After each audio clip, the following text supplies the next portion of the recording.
Hello and welcome to another episode of the Christian Reeve Podcast. Today's guest is an actor, a content creator from the UK. His name is James Morrell. Welcome to the show. How are you doing? Hello, man. I'm good, man. Thanks for having me on. How are you? Yeah, pleasure. It's a pleasure having you on. It's kind of crazy. It's funny actually because I feel like in a way, obviously we're both aspiring. Well, I don't know how far along you are on your acting journey. We'll get into that. But I am also an aspiring actor. And whenever I'm looking at other people's lives and how busy they are, and then I compare it to mine, it's always interesting. And in this particular week, when I was trying to get this interview, it kind of came last minute and I was like, can I fit him in here? I've got time. Let's do it. Yeah. It's just like that. But yeah, actually, speaking on like how far I am in terms of my acting and stuff. I chose to do. I thought I'd fit this in as well. Like in the meantime, I'm literally prepping. I started rehearsals for Dr. Jekyll and Mr. Hyde on Monday. That's what it is. Okay. And so today and tomorrow is the last kind of 2 days I've got before rehearsals start full time. And I thought I want to do something creative and fun and talk about acting because I could see that you're an actor as well. And all round creative. Obviously, I can see your guitars in the back there. You've got a really sick podcast set up as well. I thought I'd do it. You're welcome, man. I thought I'd do it because I love podcasts and stuff, and I don't really get to do it much. So it kind of surprises me actually because you've got a bit of a pretty big following on TikTok. There's various different types of content you've been producing. I saw like I was looking at your Instagram the other day, and it's like you got fans and everything. Like it's getting there. It's growing. It's yeah. And obviously, I mean, there's crossover between those two things, between acting and content creation. Because I think, I don't know if you use it in the same way, but I tend to use social media as a way to try to create more awareness and maybe be visible, be seen, because you never know who's watching, who's listening. That's actually one of the questions I wanted to ask you. Like how much has TikTok actually helped you to either get roles or representation or maybe just be seen in general? It hasn't helped in terms of acting. My content creating and my acting are completely separate. Okay. The only reason why they're coming together now is because I'm going to cater my content towards my acting because I'm doing a job now. Whereas the last 2 years, when I graduated, I got my agent 2 years ago in 2020, way before I even considered getting TikTok, because I used to talk bad on the app a lot of the time because I'd watch my siblings on it and I'd be like, it's killing their brain cells. There's too much time spent on their phones and that stuff. So I was like, I refused to get it. So I got my agent actually in drama school in 2020 in March actually, when my drama school had to close like every other drama school because of COVID. But luckily I had my main role and I got seen. So I got all my exposure and I got all of my meetings and all of my opportunities through drama school actually. And then come the back end of 2021, I believe. Yeah, August 2021. So I'd moved back to London by this point. I made a video on TikTok and that went viral. And then as soon as I was in the algorithm, I kept pumping out content. And so in terms of opportunities, the only opportunities that social media and TikTok has brought is me working with brands and stuff, which has been quite fun. I'm looking at a coffee machine right there because I'm working with Lavazza at the moment. But wow, when it comes to that's the fun one. I've got like such a sick coffee machine. It's got Alexa integrated and everything. It's freaking nuts. So I've made a couple of videos for them. I'm just waiting to hear back and all that kind of cool stuff. But in terms of acting opportunities, I haven't had any. It hasn't opened doors for me in terms of acting wise because, to be honest, I've kept it kind of separate. I only told my agent really like a few months ago, just to warn them in case it did start going. Until it did start going a bit mad. But yeah, opportunity wise, TikTok and social media has brought opportunities to work with brands that I like. Obviously, I catered a lot of my content before I left the coffee shop about making coffees, barista sketches, all this kind of stuff. So I don't have any problem working with the coffee company. There's been a load of people that have reached out to me that I didn't really kind of not agree with, but like I wouldn't use a product. So if I wouldn't use a product, I wouldn't try and push it on my followers or anything like that. And then the acting opportunities come from. So I got Jekyll and Hyde audition from my agent. I rocked up to the audition a week early, which was pointless, but it's a good. It's good signs. Like I'm really eager for this role. Yeah, I think that's probably what got me the role. That and the mustache, to be fair. But no, I've got my acting stuff. This is actually my first proper. I've had a paid acting job, but I did a short film for the National School of Film and Television, National Film and Television School, NFTS, and I've done 2 of those. But in terms of like big kind of first acting jobs, this is my first one, and it came from my agent and my auditions and stuff. So let's timeline this out. So basically, you were in theatre school, also drama school, just before 2020. So how old are you now, if I may ask? 26. 26. Okay.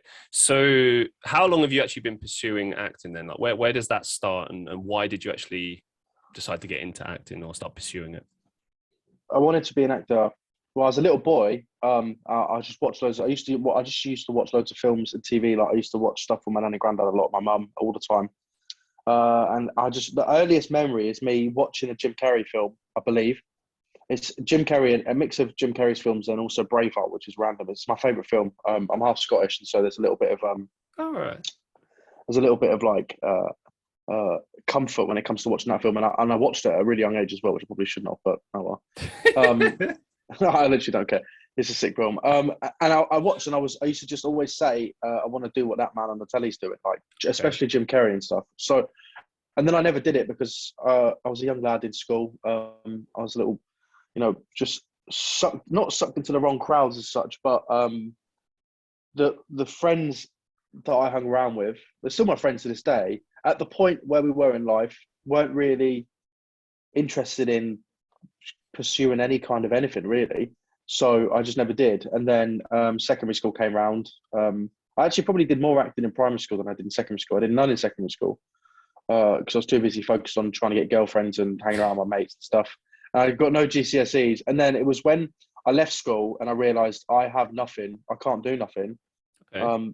Because I screwed up at school pretty badly, and I didn't have any grades. So then I took a year and a half out, and then up to that year and a half point, I decided, well, I want to be an actor. I've separated myself from, certain people and stuff.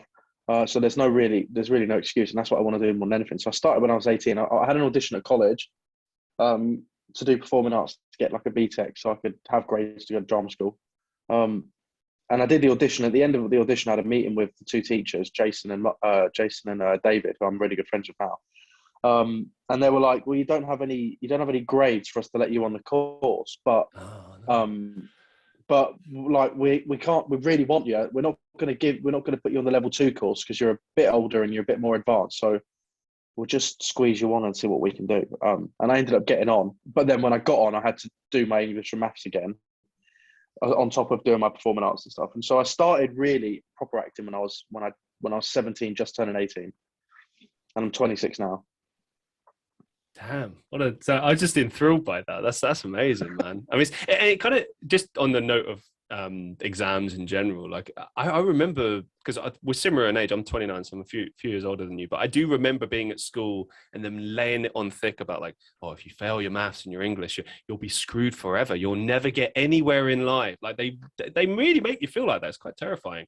And then you discover that it's harder. Don't get me wrong, but at the same time, it's not really the end of the world. Like there will always be opportunities, and you just laid one out there. It's all about the people you meet and making the right impression, particularly in acting. I mean, they often say with the acting industry, it's not what you know, it's who you know. And one thing I'm discovering more and more as I try to get into the industry is like networking and how you present yourself, and it kind of it's across everywhere as well. Because obviously we were speaking earlier about how now you're taking a closer look at changing your content and so that it's more reflective of you and what you're trying to do. And I've been doing the same recently. I've been like kind of deleting old stuff and looking at like, okay, what does this say? Like, this is okay. It's okay to be silly, but then does this give the wrong impression if someone's looking and so on? And it's like, there's so many things you got to think about. It's mad. Dude, I can't lie to you, right? One of the things that causes me the most stress is feeling like I have to fit in a box to a certain degree, because in the sense of like when creating content, for example, you always have to be careful with what you put out online because of your digital footprint. You know, I'll tell you a funny story. For example, right? I was working at the coffee shop, yeah, and I did TikTok lives at the coffee shop. We used to have five to 700 people watching on a live whilst I was making coffees and messing around. And I used to sing a lot of musical songs as well. And I'd sing into one of our paintbrushes, and the paintbrushes that we used was to just get rid of coffee dust off the side of the counter, right? Didn't use it for nothing other than cleaning up. In fact, we never actually used that exact coffee brush because it was it just doesn't get in the right places. Anyway, and you have, obviously, with like anywhere between 500 to 700 people watching, you have a lot of trolls. You have a few like people that are just out there to like kind of catch you out and try and, you know, there's always somebody screen recording. For example, so somebody was screen recording me. I didn't realize, and they were like, they made a comment about the brush or something or something, and I just got sarcastic, and I said, right, excuse this. This is completely out of pocket, completely out of character, right? But I made a joke. I was like, right, no, obviously I'm not gonna like clean the brush after I sing into it. I'm gonna put it on my butt and then I'm gonna make a latte and stir it and with the brush and give it to a customer, right? Obviously I'm joking, right? I tried to say the crudest thing, yeah. And then about 20 minutes later, my boss comes in. He comes running in with his phone, and he's like, "I've just had this message come through," because they didn't live down the road. Like, it was a very intimate, like, independent coffee shop, and my bosses knew what I did, and they were very supportive, and they also understood about trolls and everything. The only problem they had was that they didn't want to be receiving stupid messages from people because they have a business to run. And just on a side note, though, like I remember when you were working there, like I don't ever remember you were very careful to not include like branding and stuff. So how did they find out exactly where you worked? Like, how was that?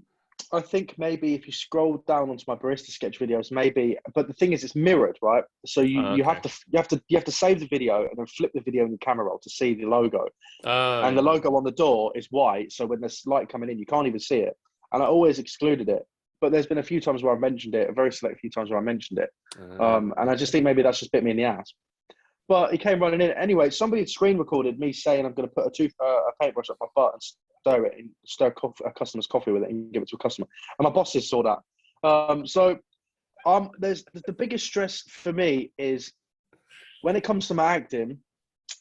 I mean, adults, right? Grown adults are smart enough to know to judge a person most of the time, right? But the thing with the internet, it is ruthless, and there is always a stress on my. So I made a video the other day. It's at 1.3 million views now. It's a silly video, and it's like a boyfriend girlfriend thing, and I'm basically saying it's like a sad face at the end. The girlfriend says, "I'm going for a bath tonight." The boyfriend says, "Oh, can I see some soapy tiddies?" And the girlfriend's like, "No, sorry, not tonight." And then it cuts to the boyfriend character with a really sad face. And I completely understand the way it could be taken, in the sense that somebody commented saying like this is a representation of our society. And I just think obviously in real life, I don't get mad at my girlfriend if she doesn't like consent to anything, whether or not that's sexual or not. If I say, do you want to go for a walk, and she says no, I'm going to respect her boundaries because she's a human being and stuff. But it's a silly 5-second TikTok, and that's the problem. Like the line is so fine. And so when it comes to content creating and acting, I'm freaking terrified, because I love making content because it's silly and fun, and it's also a job opportunity, and also it's an opportunity to be creative, which for me is important. But I don't know, you just always have to be careful. And I suppose if you have good intentions, then you have nothing to worry about. I find I have pretty good intentions, because what I find important for me is my career and being creative, and also just having a good quality of life. I don't have any bad intentions. Whereas I find where the real danger lies, especially when it comes to content creating, is people that have bad intentions that try to mask it with good are always going to be uncovered. And you see that a lot on TikTok. So the only thing I guess I worry about all the time, and the pressure on my head, is trying to make content that is never going to bite me in the ass when it comes to my acting, because I love both, and my acting is my main thing.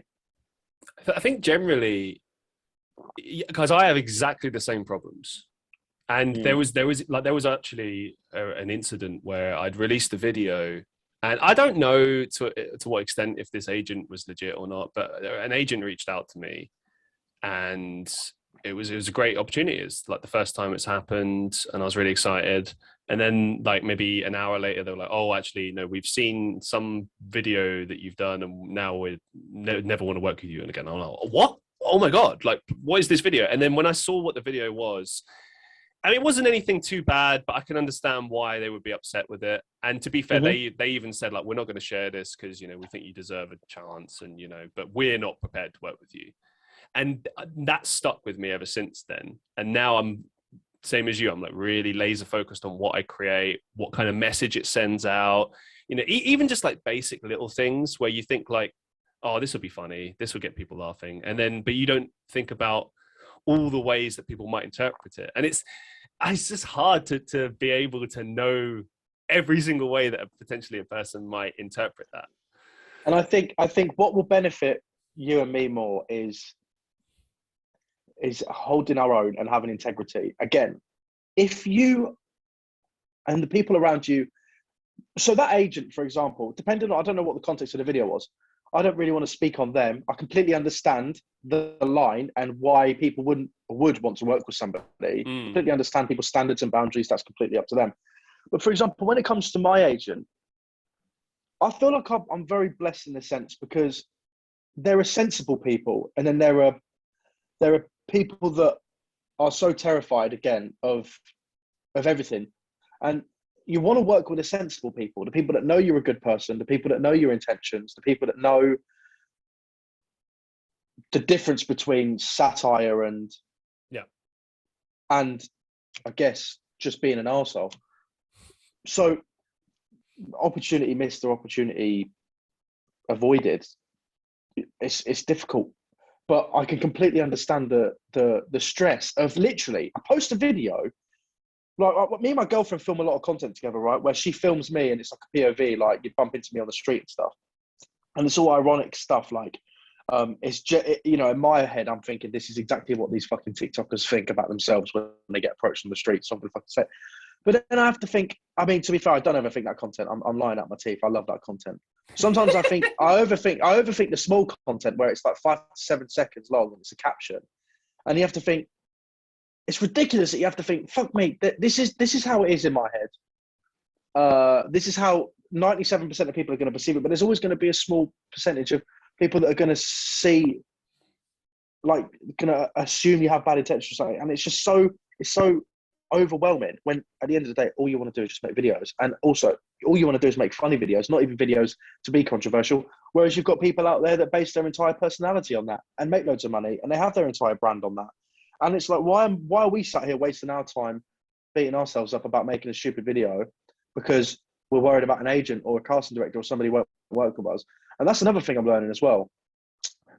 The right people will want to work with you. And the more I try and cater, I'll speak for myself, the more I try and cater towards thinking that I'm going to please somebody that I've never even met nor know exists, the less happy I am. Whereas like now, for example, with the Jekyll and Hyde thing, I'm working with the marketing team and we're going to be making content on both channels. Mine, they're like, you can do whatever you want on your page. But we're on the Derby Theatre page, they've just launched a TikTok.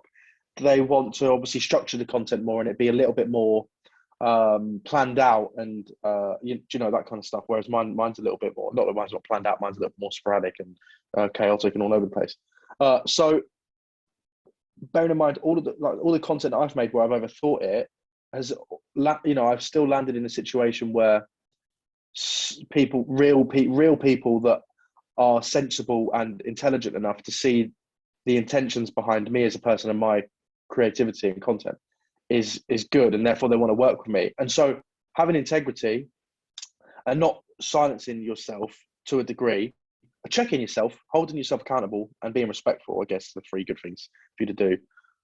But making the content you want to make eventually will bring the right people around you and the right. So for me, I have really bad imposter syndrome. I have no idea why Levars want to work with me. I have no idea. I did a video promoting the Charlie Chaplin documentary that came out a few months ago. I have no idea why that film company wanted to work with me. But when they reached out, I'm like, oh, fuck me, like shit. I have no idea why. Once Derby Theatre realised I made content, because I don't think they realised I did it until I was cast. I'm not sure. I think why I've got all like now I have real life grown up man responsibilities and people actually want to work with me and my content isn't bad because I'm always thinking my content's going to get me cancelled, my content's bad, this is shit, all this bad stuff, like negative stuff, when actually not beating yourself up because of that small minority of like people that get offended by everything is actually a good thing and will work in your favor if you kind of hold your own, but obviously not go out of your way to be a dick. I don't know. I think I'm rambling a little bit. No, I think you're onto something. And I think that what you said before about intention, I think is the key with all of this. At the end of the day, you know, you're a good bloke. I mean, okay, I'm not an expert on you, but you come across as a good guy. And I think that the reason, I'll just speak on imposter syndrome a second as well. I will say that it's funny to me that the people that are always most talented and the nicest people always have imposter syndrome. That's why people love you, because you're a funny guy, you're down to earth, you're going to go somewhere with it. Like you can tell with certain people that they're going to be successful. There's like, it's a combination of things. Part of it is the look, part of it is the way they hold themselves, the way they think. I think in this industry that you're getting into, as I said before, you know, it's all about being able to connect with people, being able to befriend people and make a good impression. And you do that all the time. And it's just a matter of time, really. You know, it really is. The thing that's the thing when it comes to imposter syndrome. It has no what's the right way of describing it? It has no end goal, nor does it have a face, name, or chosen demographic. You know, you could have Brad Pitt on the right and you could have Joe the plumber on the left. Brad Pitt could well possibly be the most unhappy person a lot of the time on set because, you know, a happy person in general, but a lot of the time unhappy on set because he's too busy worried about whether or not the work he's producing is good. But he's Brad Pitt. And what you see with Brad Pitt, you think, that's fucking Brad Pitt. Of course he's this and that. But you have no idea what's going on said. Whereas Joe the plumber is probably on the other end, like goes home, he's happy, wakes up, he's happy, goes to the job he's doing, fixing the toilet, fixing the sink, he's happy because he's confident in what he's doing. Whereas, you know, on the next day, it could be the other way around. Like it has no like target. It's like coronavirus. It doesn't go away at 10 p.m. at curfew, or it doesn't fucking, you know, I'm not going to attack that person because they've got a mask on. Do you know what I mean? It's like, it's really funny that you say that because it is so true. Sometimes the most genuine people, I think, because of imposter syndrome and because of sometimes, you know, negative ways of thinking, the people that have those kind of traits are the most humble because they are super self-aware of how they feel and how crap it is. They wouldn't want anybody else to feel like that. So it is sometimes it is sometimes, I guess, like I don't want to generalize because I don't know, probably the people that you least expect it. Whenever I'm watching my favorite actors talk in interviews and stuff, and I do it all the time because I'm trying to get a bit of clarity on my life and my own and how I work creatively. And I'm like, fuck me, like Andrew Garfield, for example. I have the same thought process as him sometimes. And I'm like, or like, who's the guy that plays Hopper in Stranger Things? What's his name again? Sorry. I don't know the actor's name. The Fath. Yeah. So him, right? For example, listening to his story when he was like he was unemployed for a long period of time and stuff, and you know, having self-doubt and all this kind of stuff. I'm like, Jesus Christ, it is everybody that you least expect it to be. And I think there's comfort in that too. There really is. As an aspiring actor, anyway, it's comfort. Because when I'm having a shit time, unemployed, getting rejected. Dude, I've had about 60 auditions since graduating. Movies, TV shows, national theatre. I've been rejected from every single one. I've had 2 in-person auditions. When we're going through that period of rejection, there's nothing more demoralizing and dehumanizing, to be honest, because you can't separate. It's hard as an actor. You can't separate yourself from the fact that you're just not that character. You're not right for that character. It always hits personally. So when it comes to imposter syndrome and stuff, when things start working out for you, you can't it's impossible to believe or accept. That's my experience, especially with the social media thing. I'm making videos on TikTok that sometimes, if not 85% of the time, I'm just walking down the street or I'm in my room and I'm like, whip my camera out, boom, film a video, post it. Don't even think twice about it. You can even ask my girlfriend. When I used to do a lot of the Snapchat eye content, I was doing impressions of this guy. I'd be laying in bed, like we'll be chilling or something, and I'd just shoot up and I'd be running around the house, getting a hoodie and a cup, or like setting a bathroom up, and then I'd just film a video, and then it'd all be done in about 11 minutes, and then I'd post it, and the next day it would have 500,000 views. When that stuff started happening, I'm sitting there and I'm thinking, there's no way this is real. There's no way this is real. There's no way. Or if I'm going to a social media event, I'm like, what am I here for? Like, what, you know? And it's just so fascinating to take a step back and look at it all in hindsight, and also from afar, and then look back at interviews of other actors that I love and look up to, and see how their experience is similar. And that kind of makes me feel less alone, I guess. I hear you, man. I hear you. For me, I mean, it's kind of bittersweet, but on this show, I've had a lot of people who I'm convinced are going to be really, really successful, be it actors, musicians, whatever the case may be. It's like I said before, you can just tell. I can just tell with you. I think within the next 5 years, you'll be in something big, and people will come back to this moment. It'll happen, man. It'll happen. I believe it. It's not just me saying it because you're here and I'm like, oh, I want to curry favor. Like, I believe it. I really do. I think you can see it in certain people, and it comes down to different things. It's like, I had the feeling that you're not going to give up, and it's the same with me. Like, I'm not going to give up because I'm just stubborn, but you know, it's that kind of. Hey man, I will say this, and this is a piece of advice I had to come up for myself, because in lockdown, I've always wanted to. So when I was a young lad, when I left school at 16, I thought I had no hope. I need to join the army. I went to Harrogate, which is where they do 2 years of army training, and also you do a bunch of like schoolwork as well. I can't really remember what it was all about, but I went to Harrogate for an open day, me and my friend and my family as well. And I was like, I'm joining the army. Then the only reason why I didn't do it at 16 was because I was scared of being alone, and my friend couldn't join because he had a medical issue, so he couldn't join. So I didn't go, luckily. But I've always had I did cadets when I was younger. I've always had a raw fascination with the outdoors. You know, I used to watch Bear Grylls religiously. I love going to the Peak District, hiking, camping, all that stuff. Like, and there's something drawing me to the army. And as I got older, I kind of developed a fascination with the Marines. I was like, the army's a little bit. It's not enough for what I want. So the Marines was the next thing. Anyway, fast forward to going to college, going to drama school, leaving drama school, boom, lockdown hits. I'm at my nan and granddad's house. I'm in a box room all day, every day for 8 weeks straight. After that 8 weeks, I got a job in a veg packing factory because it was one of the places that was open, and I needed a job because I wanted to save money to come back to London. So me and my mate Zach got a job at this veg packing factory. And every day I was coming home and I was getting more and more depressed because nobody was having auditions. I couldn't think about that. I was just thinking about myself and thinking about how I'm not getting anything. The 2 auditions that I had, I got rejected from, and I was thinking, this is shit. I left the drama school in March. It's now December time. Well, this is before December time, to be honest, before I moved to London.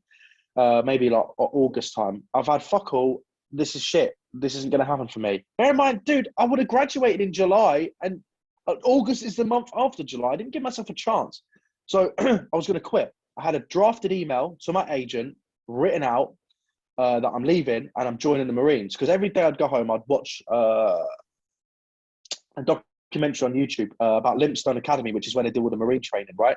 And I had such a visceral, emotional reaction to that documentary. I could not stop watching it. And it was so inspiring. And watching all these lads, you know, go on their own. No one had any idea who anyone was. They were completely isolated and alone. Most of them had no jobs. Most of them had drug addictions, alcohol problems. Their mums and dads had died. They were just lone wolves that were screwed by society and the system. And so they thought the only option was Marines. And then there was other people that all they wanted to do was join the Marines. For example, like myself. Well, I was a mix of both because I fucked up at school. But anyway, that was way before I went to drama school. So every day I was like, I'm quitting. Fuck the industry. Fuck not getting auditions. Screw this. I'm not pleasing anybody. Fuck. And then luckily I didn't because Okay, two reasons. I've got Crohn's disease, which obviously is Right. it's an autoimmune disease, and the Marines would have none of that. Secondly, I moved back to London, and luckily I got my creative flair back, and I didn't fucking quit. Thank fuck. Because when it comes to quitting, the only reason why I tell you the story is because I'll tell this to any actor. I met a guy in Derby town centre yesterday, a young lad called Ace, and he was like, he was, bless him, he was so sweet. I was on the phone to the 111 because I had a really bad toothache last few months, and he waited for like 5 minutes for this phone call to end. And he told me that he was like, oh, I love your stuff, really, you're really funny, this and that. And he was like, you're inspiring because I want to be a comedian and I want to do, kind of similar stuff. And I just said, I was like, just don't quit, don't quit, don't quit, don't quit. It's going to be shit. Don't quit, don't quit. Always do what makes you happy. Because the only person you're ever going to do a disservice to, if you quit in the face of with a fuck you attitude to the industry isn't going to turn. I don't care if you're 29, 39, 59. There's always an age.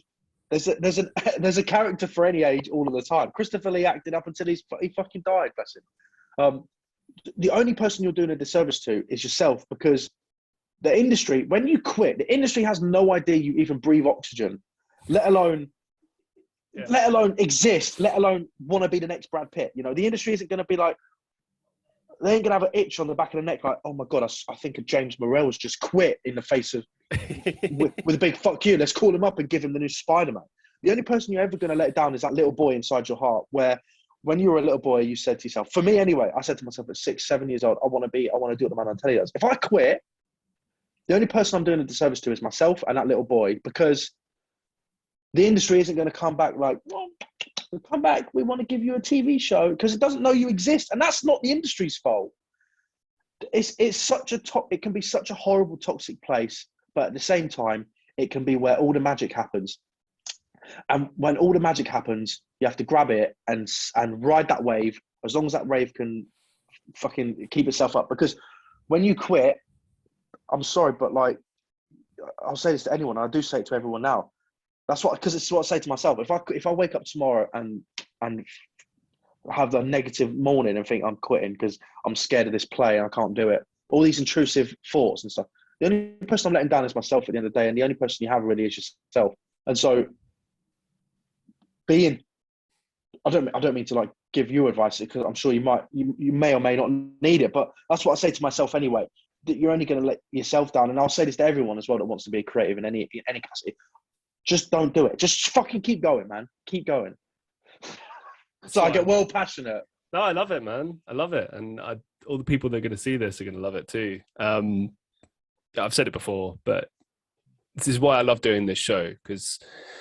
And I've been trying to think about like how to brand this show. And recently, like someone asked me the other day when I was working a bar shift, and they were like, so what's the show about? And I said, well, I guess in a nutshell, it's inspiring people with inspiring stories and just inspirational topics. And it's conversations like this that are inspirational for a number of reasons. I mean, it's inspirational for me too. I mean, bro, I'm not the dashing chap that you are with the following that you have, and I'm a bit older than you, and it's a lot less likely for me. But hearing stuff like this does kind of keep me going. It's good to hear. It's positive stuff that you need.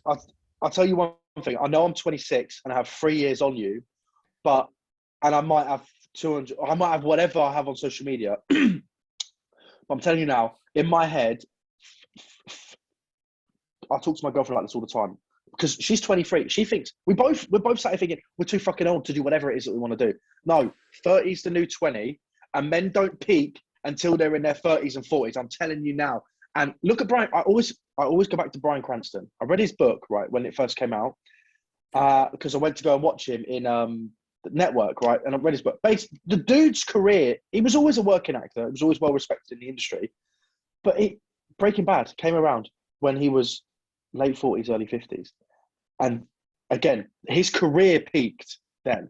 It doesn't matter if you're 50, 60, your capabilities physically might be a little less than what they are at 26 to 29 to 35, whatever. But your spirit and knowledge will always be there. So again, the game of comparison is so dangerous. and I do it all the time. The amount of men that I've had to block out of sheer insecurities on social media, Really? not because of like, no, I haven't really blocked them, but I press not interested in a lot of dudes because I compare myself a lot of the time, and that is toxic. And again, that's my way of blocking out. It's not about insecurities. It's about being sensible for my mental health in a sense. So if I see a young lad that's really handsome, that's really talented, that's doing really well, in my heart, I feel like Joseph Quinn, for example. That guy is so charismatic and so. I look at him and I think, you're so fucking cool and you're so good as well. I mean, to be fair, he's a bad example because I always watch the stuff he's in, and again, I have a lot of male creatives and actors that I look up to and stuff. Anyone else in particular? So I look up to older gentlemen. I look up to Hugh Jackman a lot on his journey and his personality a lot, because if you look at him as a person and then you watch him as Wolverine, he's a different human being. Like the transformation is different. I do just want to quickly justify the blocking thing quickly, because it sounds a bit toxic when I say I get what you mean. I do the same thing too. It's a kind of, maybe insecurity isn't the right word, but this is one thing I wanted to say to you too, and raise as a point, is this idea that like,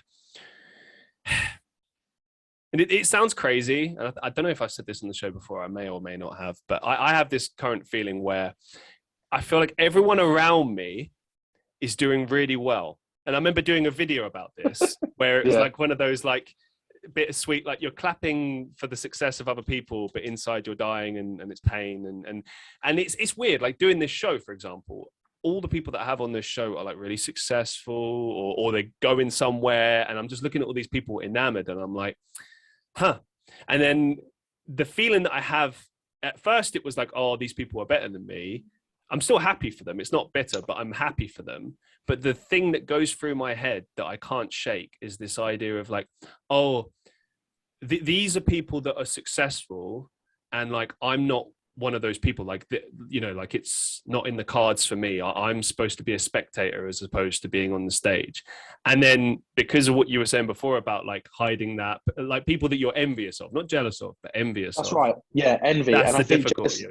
Yeah, I think in today's kind of social media kind of world of comparison and toxicity and stuff, I think jealousy and envy get muddled up and are slowly becoming the same thing. Whereas I can very much differentiate between envy and jealousy, and I think it is envy. So there are a lot of people that I try to avoid because at the point where I'm at, I don't know, it's weird. There's a lot of bitterness in the industry. If my friend, for example, comes up to me and says, I've just booked this gig, I'm doing a TV show for 6 months. The genuine happiness that I will feel for them is beyond any, I can't really explain it. And then on the flip side of that, there's a part of me that's like, dude, I'd kill to be doing that same thing, but I'm genuinely happy for you.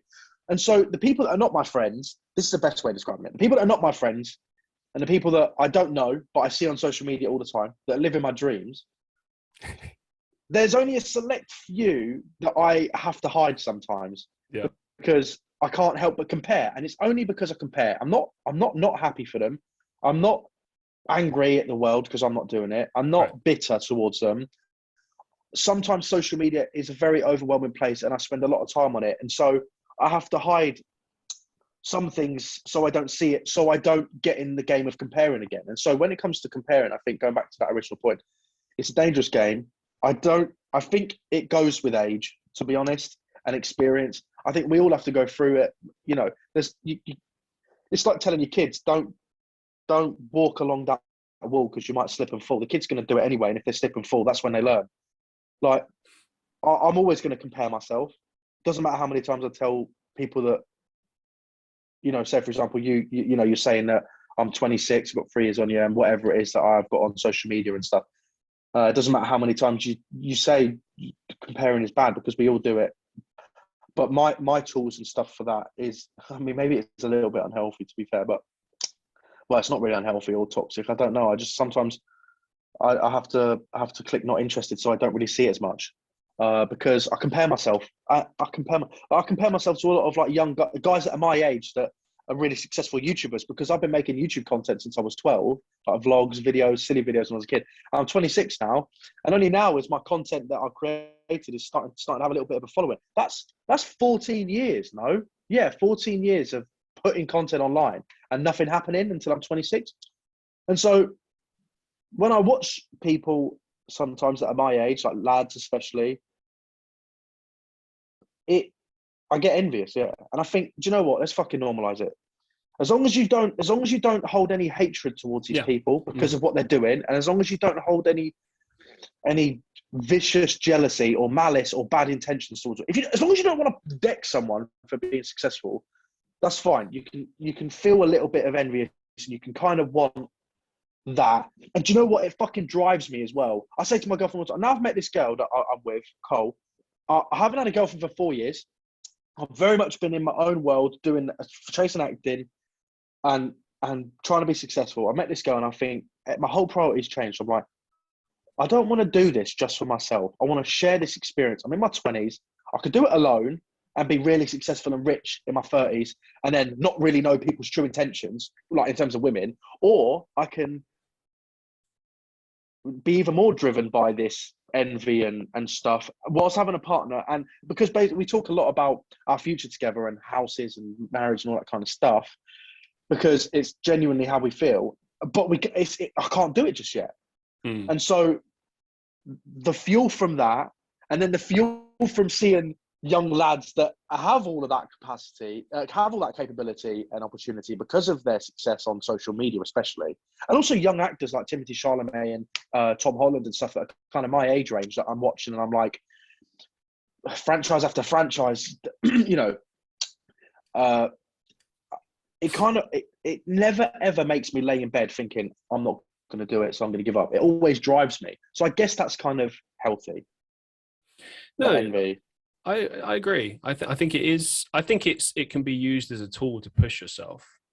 Do you know what I mean? And also, just on a side note, like I find it so weird, like how much I have in common with you and how much I resonate with the things you're saying. Like it's actually just starting to freak me out. But it's cool though, no, because I get it, and it's refreshing to hear, and I totally know what you mean when it comes to, because acting. When I first tried to get into acting, I thought it was going to be like everyone's out for themselves, everyone's like brutal and hates each other. But I mean, I've seen a bit of that, but mostly it's people being like, "Oh, cool, what are you doing? What are you up to?" Like people being supportive. Like sometimes people will even, for instance, suggest you for a role. Like be like, "Oh yeah, I know such and such who'd be perfect for this and stuff." You know, and that's a really positive part of it. But yeah, you do something like I did an audition for something recently, and I would say like 95% of the people there, nice, lovely, wonderful people, right? And then there's a few people there that, you know, maybe they've been acting a little bit, maybe they got a bit of sweat. Yeah, they're too good to say hello to me, let's put it that way. And and I'm like, okay, fine, whatever. I couldn't give two shits. But it's interesting, that mentality that people have when they big league you, so to speak, especially when they're not even successful yet. And it's like, okay, well, you've got a dodgy attitude going into it, like, and it's going to come to bite you in the arse eventually. Yeah, that's really funny you say that. I got a quick story actually. One of my friends from drama school I won't name any shows or names or anything like that, but worked on a show which is coming out soon, and on that show, the main guys in it, the stars, for example, who were the kind of the front runners, the main guys of the show. He was telling me stories about working on set, because obviously I'm like, dude, fucking tell me every single little detail down to the grain of sand they used on the set. And he was telling me stories about how like the main guys, like one of them would come in every morning and be super lovely and offer anyone like, who fancy a tea, coffee, like I'll go make them for you, I'll go grab them for you, whatever. And the ones that had that shitty, stinking attitude were the ones, the select few, small man, and the ones that had just graduated drama school, that had got this job, that now, because they got this job when they just finished drama school, they're a big league now. And it's so interesting you just say that, because he was working on a show that's obviously very established. It's going to be a fucking huge thing. And the ones that had heart and soul and were genuine were the guys that you would think are probably going to be the ones with a little bit of an ego, because they are the names, they are the stars, and they're working consistently and they're on everything you ever see everywhere. Whereas it was the guys that had just graduated drama school that had got this job that had been like, you know what, I'm fucking big now. And I think what's good for people like us, and this is the only way I can justify it for myself, because if I don't, I'll go crazy. The world and the industry keeps on humbling me. Because when I tell you, when I went to college, I was a cock. I was so egotistical because of what the guys said to me in the audition. They were like, "You don't have the grades, but we don't want to put you on the lower course because you're a bit more advanced than that." And I was like, "Yeah, I'm fucking good." And I had a bit of an ego and a little bit of a complex. And because I was like, I thought in 17, 18, which is no fault of anyone's because I'm 17, 18, I thought, this is me. The world is made about me, for me. This is my world. I'm going to fucking live in it and I'm going to own it and I'm going to be the best, famous, most handsome Brad Pitt ever. And I got to college and I had that mentality majority through the whole thing. Never humbled me once. And then I left, got rejected from drama school. Boom. Humbled. I was like, oh shit. And then took a couple of years out, worked a couple of shitty jobs, whatever, saved a little bit of money, and then auditioned again. Boom. Rejection. Waiting list for Hour again. Dude, and then one day I called up Aura 4 times and I was like, this is the second time you've given me the waiting list, because I got rejected from Lambda in the first time round auditioning and then waiting list for Aura. Never heard anything back for a couple of years and then auditioned again. And I got the same thing again, 2 rejections, Lambda, where did I go? Lambda, I can't remember the other one. Arts Ed and Aura, maybe. Yeah. And I got waiting list for Aura, rejection from the other 2. And so one day I called them up like 4 times and they ended up giving me a place because I would not leave them alone. And so I got to drama school and I was like, I'm the fucking shit, dude. I'm the best fucking actor in the world.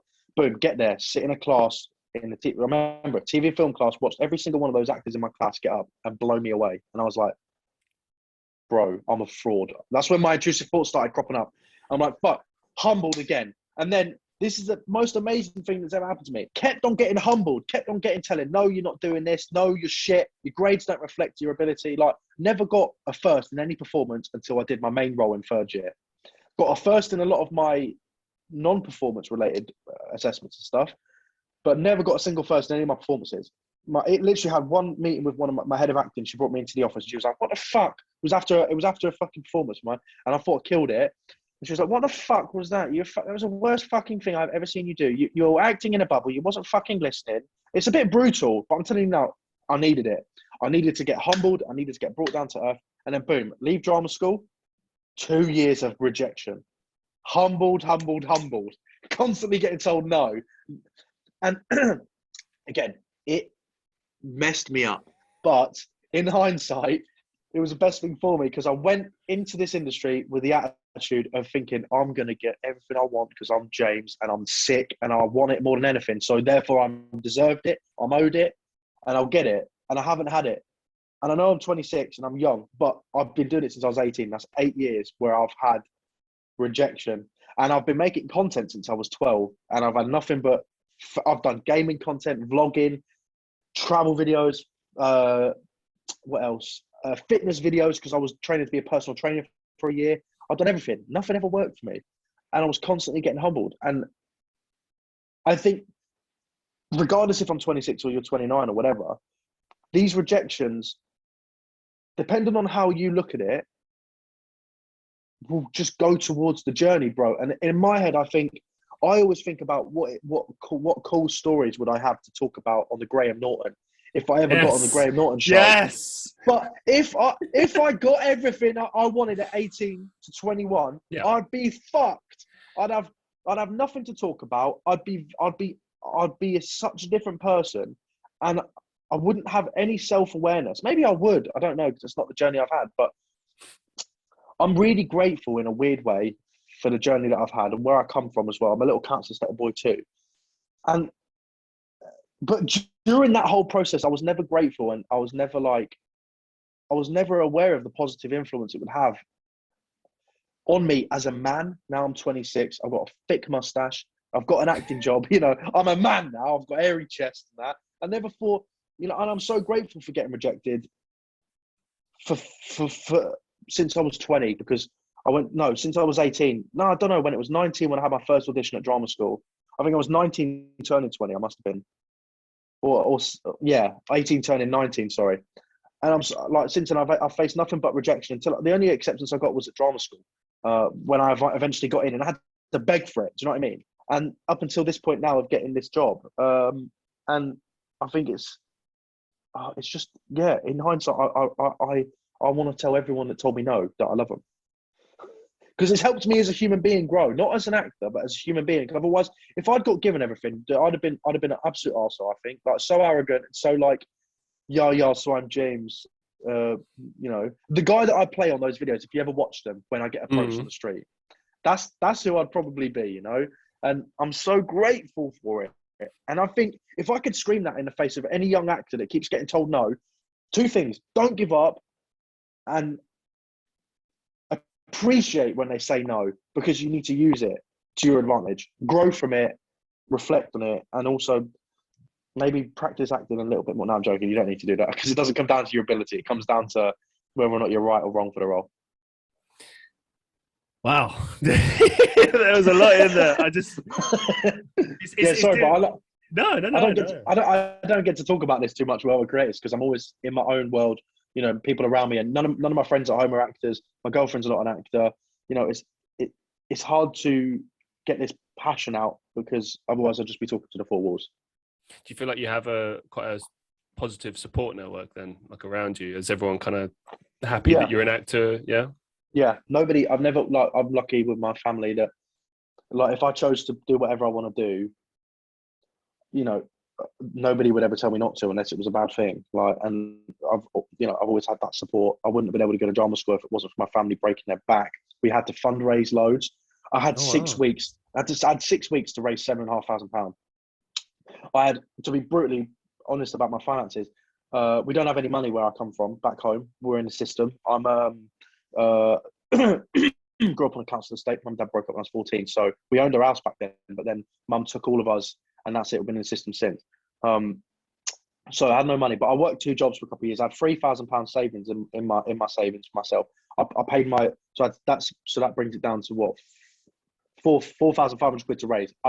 We collectively raised 1,700 quid we did a fundraising day. I did a sponsored leg waxing. I got loads of gifts from all the independent businesses to sponsor it. I got the independent businesses to sponsor gifts that we can raffle off. And then I sold my car too, because I had a nice Volkswagen I sold. I got a little Polo, which I fucking loved. And I still miss to this day. It's back in 2017. I sold my car. And then we took 2,000 quid on a credit card and paid that back every month, like 100 quid every month for like 3 years, to pay for my first year of drama school. So yes, to answer your question, in the long way, I do have a really incredible support system, and I've always been supported in that sense. Because in second and third year, I got a scholarship when I was at drama school. So luckily, I didn't have to pay for the second and third year. Otherwise, I'd have been fucked. I wouldn't have been able to pay, and I would have been kicked out. I didn't plan beyond first year. I just planned get my first year money down. I did it all in 6 weeks, me and my family. And I got there, and I was like, right, that's sorted. Don't even think about second and third year. And then luckily, when second year came around, I got a phone call from someone in the office at drama school, and they're like, come in. I was literally skateboarding home. And they're like, turn around, come in. Went in. They were like, we'd like to offer you a scholarship. So luckily, I didn't have to do it all over again in second and third year. So yeah, I do. And my girlfriend's mad supportive too, man. Like, doesn't matter what content I make, cringy or not, because I think she's smart enough to know it's ironic most of the time. She's happy to film stuff, happy to come up with ideas for me, film it, support me in any way, and that is invaluable. In my opinion, behind every man there is a strong woman, and she's actually my backbone. And we've not known each other. We've only known each other since January this year. But like when we first met, mate, honestly, when we first met, it was like we were best mates and we knew each other our whole life. Seriously, we clicked so well. And since then, she's been my spine that holds me up, that centers me when I lose my mind, because I have so much going on. It's like I was on the phone with her yesterday, like trying to figure out this self-employment stuff for acting. It's my first job. I've not done it yet, you know.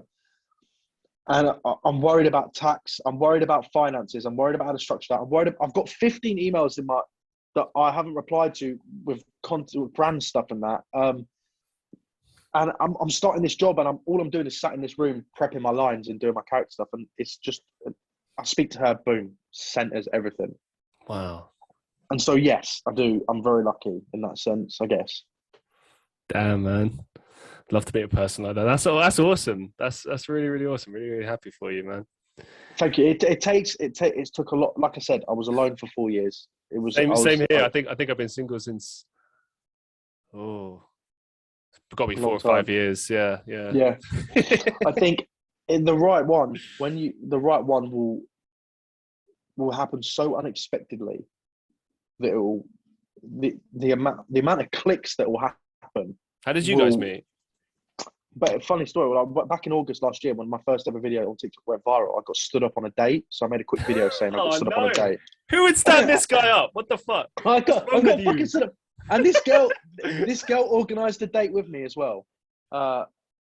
So she organised it anyway, and I got stood up from a girl on Hinge, and then I made a video. I'm sorry. There's gonna be so many people that watch this and go, "That's what?" Like, that's what happened. That's what basically happened when I made that video. Though, like, there was a lot of people like, "What the fuck happened?" I think I saw that video actually. I think I have a vague memory of this. Yeah, it's just at South Bank, and then everyone in the comments was like, "Yeah, red flag. She wanted to meet you at South Bank," and I was like, "Bro, I had no idea. I just wanted to go." But luckily, I got stood up because that video came up on Cole's For You page, and then she just followed me back then. And then a few months later, she's a photographer, and she messaged me, and she was like, "Hey, I'd love to take your photos," basically. Oh, wow. And we met. She came to my work where I was working, and she walked in, and we said about 1 o'clock, and I closed up at 2. It was like 1:30, and she wasn't there, so I was like, I guess that girl's not coming then. And then she walked in, and I was sat down, and I looked up, and I was like, "Holy, who the fuck is that? She's so hot." And I didn't say anything to this person. I thought she was a customer. And then she just looked at me with the baddest attitude. Like, she was like, "It's Cole."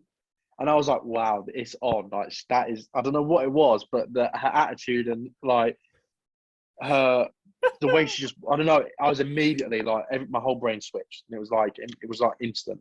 And then I closed up, we chatted, we went down for some pizza in Broadway. And then literally the rest is history. Like, it's like something out of a movie, honestly. Yeah, man. And then we took some pictures. We went and took some pictures as well. And there's a series of 4 photos stood outside of St. Paul's Cathedral where I was thinking, I remember the thought process in my head, because every time I'd met a girl, I'd always think, I'm not, in my head, I'm like, I'm not sure if I'm in the right place to have a girlfriend and stuff and blah, blah, blah. And I was thinking those same thoughts when I met her, and we were taking these photos. And literally, you could see the thought process where I had that thought, I thought about it, I changed my mind, and I decided. It's like sad face, neutral face, happy face, in love face, where I decided that I was like, I ain't doing that with this girl. There's no way I'm doing that with this girl. And then after she took the photos, I went up and kissed her, and I was like, you know what? I really, really like you, and I'm sorry I've said some stupid stuff like, I don't think I want a girlfriend, blah, blah, blah. Because who the fuck, how did I know she wanted a boyfriend? For all I knew, she just wanted to take photos of me, So why am I arrogant enough to think that she even And I was like, I'm sorry, I said all this stupid shit. Like, I actually really like you. And then, boom, we've just been best mates and inseparable since. And I think it helps me a lot when it comes to creative stuff as well, because she's just really supportive. And yeah, I think it's really nice. It's awesome, man. It gives me hope. I'm sure it'll give a lot of other people hope. I'm in this mindset right now where I kind of play a game with myself. Any girl that I'm into, like, almost definitely has a boyfriend. Is that what you think? Because I'm always right. It's amazing. It's like a superpower. And it's fine because I'm not, like, trust me guys, I'm not bitter about it. Like, there was a point where I was, because we're human and we have feelings. A lot of the time, like, sometimes there are times when I've spoken to people and it's just, it can't work for whatever reason, or they just live thousands of miles away. But when it's someone that's like actually around, like, and it would be doable sort of thing, it's always that. And I'm like, I wonder what's going on here. Yeah, I remember one time there was a particular girl that I didn't even ask her out. I just looked at her and I was just like, "You have a boyfriend, don't you?" And she's like, "Yeah." how do you know? And I was just like, I just know. I always know. I've that feeling in my gut. Yeah. It's a superpower, man. It's that gut fear. It's your instinct. Your instinct is just saying, For real, oh, for real, she's got a boyfriend.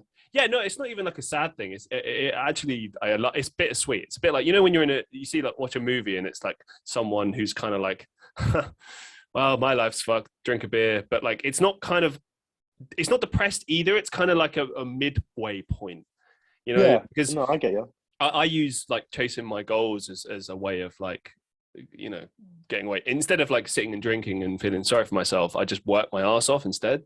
And it doesn't exactly work, but it at least takes your mind off things. So you can... Dude, it's literally it's better than sinking a pint or getting going and developing some kind of, like, you know, addiction that is negative for your health. There's worse things in life than being addicted to working. That's for sure. That's true. I think if you can channel that energy into your work or into exercise or anything that's productive and proactive, then you're not doing your body and mind a disservice. Whereas, you know, the problems come when you use that bad stuff in life to excuse your drug and alcohol abuse or something, for example, like that, or stuff that's really bad for you. So yeah, I think, as long, in my head, I just think use everything as fuel when it comes to work. You said so many things throughout this show that just have got me thinking. Like, it's just the highlight reel of inspirational quotes. I love it. So I've got a couple of Maybe quick... I'm in the... Go Yeah, go on. No, that's fine. I was just going to say, I've got a couple of quick fire questions for you, totally unrelated to what we've spoken about, but I ask all my guests these questions. So I'm just intrigued to get what you have to say on these questions. What is happiness to you? Waking up and doing everything you want to do every single day. Nice. Exactly what you want to do, waking up and doing it. Because if you don't, then it's just boring, isn't it? No, what true happiness is having for me is having how do I word it in a very inspirational way? Just having my girl by my side. It's bad. It's mad. Sorry, not bad. It's mad. That's my true happiness. No, just say it, how it feels right for you, man. You don't have to worry about saying it in an inspirational way. I always feel like, no, seriously, like the best way to say things is always just straight from the heart. It can't be any better than that, you know? True happiness, for me anyway, is doing what I love every day and spending that time with my girlfriend as much as I possibly can. That's when I feel true happiness. Awesome, man. What's the best advice you've ever received?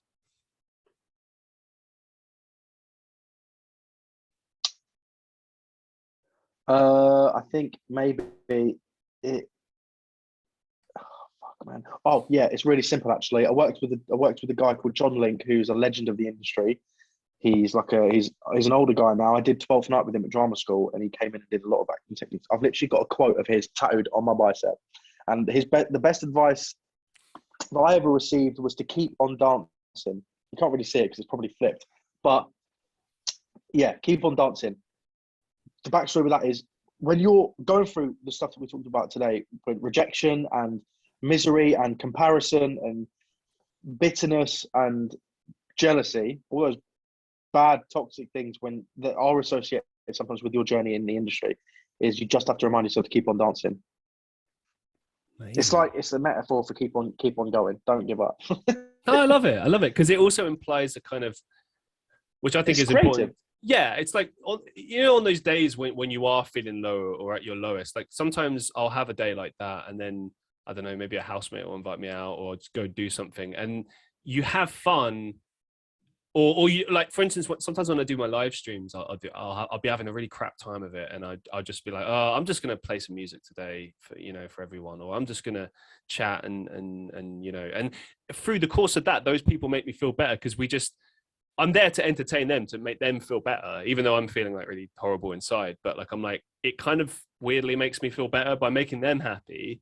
And sometimes you hear those comments, don't you? Like someone will say like, oh, hey, I listened to your podcast and it got me through a hard time, or I watched this video and it made me smile. And I'm just like, wow, like I never thought about that. Like, here's me lost in my own mind, feeling crap about myself. And then this silly stuff that I'm doing is somehow making this person feel happy. Or I guess my scrambled point is that, like, just try and look at the little things and make the most of them, and that make that the source of your happiness, kind of thing. You know, remember that, and as you say, keep on dancing, and it's all going to be all right. Yeah. What's the biggest life lesson you've learned so far? You're not owed anything. You're not owed anything, regardless of how highly you think of yourself. You are not put on this earth in order to receive what you think you're owed. Sometimes people are lucky, sometimes people are not lucky. And talent only gets you so far, right? If you have talent and raw fucking passion and drive, something will happen. Regardless of what that means, something will happen. I used to think, like I was going back to a point earlier, like going to college, I'm like, yeah, I'm James, therefore my mum and dad broke up and I've had a shit time, therefore the universe owes me a film when I'm 26. And that's not true. And that mentality is, for me, quite negative. So my biggest life lesson is to realize as soon as possible that whatever journey you're on, you're not owed anything, regardless of how hard it's been for you. You're owed the bare minimum, and that's fucking being treated the same as the next man. You know, you're owed the bare minimum where, you know, you shouldn't have had to go through any kind of misery and hardship, in a sense of, like, especially when it comes to childhood. I think I'm getting a bit convoluted here, sorry. Yeah, you're not owed anything. Work hard for what you want to achieve and don't give up. It's going to be hard. But yeah, you're not owed anything. Amazing stuff. Honestly, I really appreciate having had you on the show today. It's been, mate, thanks. It's what I needed. Yeah, bro, it's really fun talking about this shit because it's helpful for me too. Because as much as I preach this shit, I can't get out of bed some days. Well, I have Crohn's disease too, which is a recent diagnosis for me. I got diagnosed in February. I had no idea I had it. I'm 26. I had it my whole life. I didn't know. And how has it changed your life exactly? It's affected me mentally more than anything has ever affected me before in my life, because I didn't really understand it. Still don't really understand it. I have no idea what's really going on with it, and I'm in a lot of pain all the time. But I think once I understand it more and I get on the right medication and I have the right treatment, it will be less of a worry and a strain for me. But dude, fuck me. The level of comparison has gone beyond my professional life and it's now into my personal life now. You know, I look at my friends, my girlfriend, everybody that's around me that can just drink whatever they want to drink, eat whatever they want to eat, go out and do whatever they want to do. It's shit. But again, I've got to use it as fuel. And if I can use my platform to kind of like be honest and talk about it, then that's another positive that comes with it. But yeah, it's not been nice, but it's not the end of the world. No, it could be worse. Yes.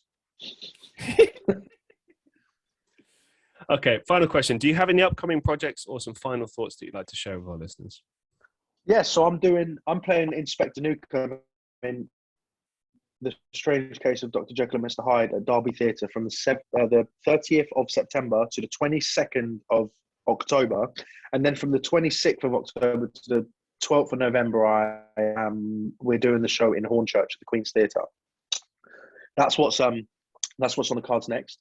And then after that, probably want to marry and elope with my girlfriend and disappear into the wilderness. No, I'm kidding. I'm actually not. I'm not kidding. I'd love to do that. But yeah, that's what's next. And any final thoughts for listeners? Don't give up. And because you're only doing yourself a disservice, and that little boy and little girl in your heart that wanted to do what they wanted to do when they was a kid.